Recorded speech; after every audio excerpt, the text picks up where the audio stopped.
وبعد ذلك أقدم أمامكم الأخ العزيز محمد عمر فاروق كرناطك لكي يلقي أمامكم حول الموضوع التوبة، فليتشرف.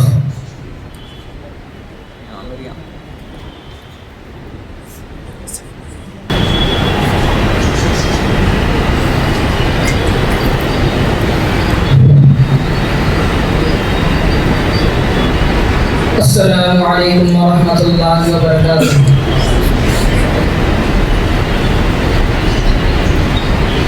الحمد لله الذي فتح بابه للتائبين وبسط غناه للراغبين ومد عطاءه للطالبين، والصلاة والسلام على سيدنا ونبينا محمد المصطفى وعلى آله وأصحابه أجمعين، أما بعد. فقد قال الله تعالى: وتوبوا إلى الله جميعا أيها المؤمنون لعلكم تفلحون. صدق الله العظيم.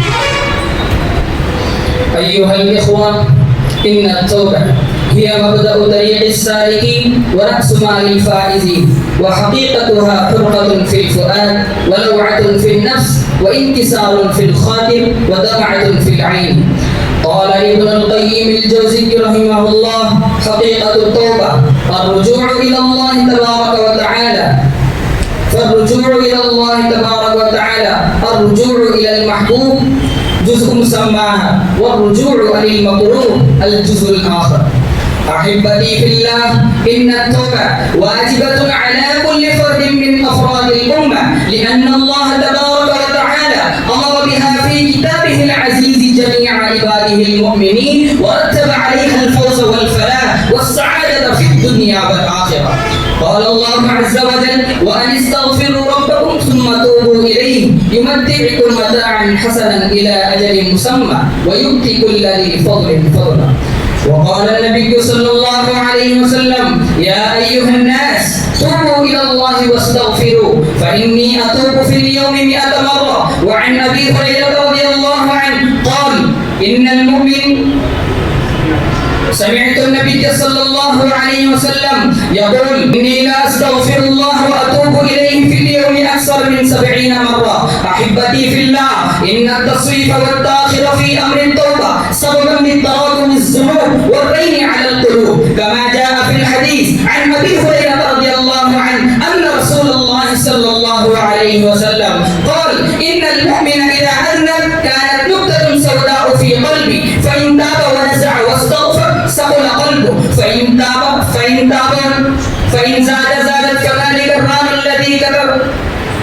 الذي كره الله في كتابه، كلا بل ران على قلوبهم ما كانوا يكسبون. فعليكم أن تتوبوا إلى الله توبة نصوحا لكي يمحو الله بها ذنوبكم ويكفر عنكم سيئاتكم ويرفع بها درجاتكم. قال الله تعالى: يا أيها الذين آمنوا توبوا إلى الله توبة نصوحا عسى ربكم أن يكفر عنكم سيئاتكم ويدخلكم جنات تجري من تحتها الأنهار. أيها الإخوة، إن التوبة تجلب محبة الله تعالى للإنسان عندما يندم على فعله وينيب إليه بعد أن عصاه، فإن الله تعالى يحب التوابين ويحب المتطهرين. فعن أنس بن مالك الأنصاري رضي الله عنه قال: قال رسول الله صلى الله عليه وسلم: لله أفرح بتوبة عبده من أحدكم سقط على بعيره وقد أضله في أرض الفلات. سادتي الكرام، إن المعاصي والذنوب التي يقترفها الناس آناء الليل وأطراف النهار لها آثار مدمرة على الأفراد والشعوب وعلى الأمم والأقوام، وذلك لأن قوام الحياة وصلاحها إنما هو في طاعة الله والامتثال لأمر الله وفي الاستقامة على الدين الحنيف والتقيد بالشرع المتين. فإذا وجد الانحراف والميل في سلوك الإنسان كتب عليه الحرمان والشقاء. فقد قال الله تعالى: ومن أعرض عن ذكري فإن له معيشة ضنكا.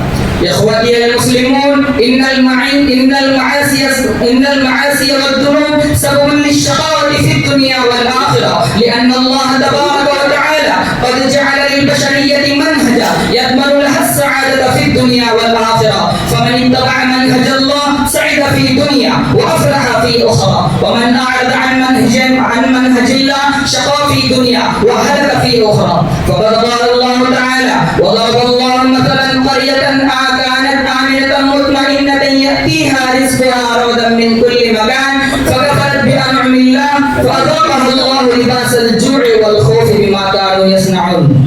أحبتي في الله، إن المعاصي ذل ومهانة وضعف وحقارة، فإذا وقع الإنسان في طاعة الله هان على الله وهان على الخلق.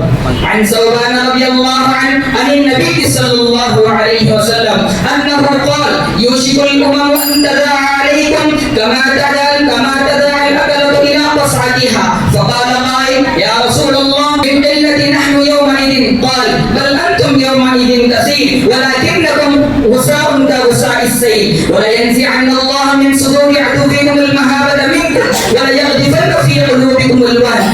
فقال قائل: يا رسول الله ما الوهن؟ قال: حب الدنيا وكراهية الموت.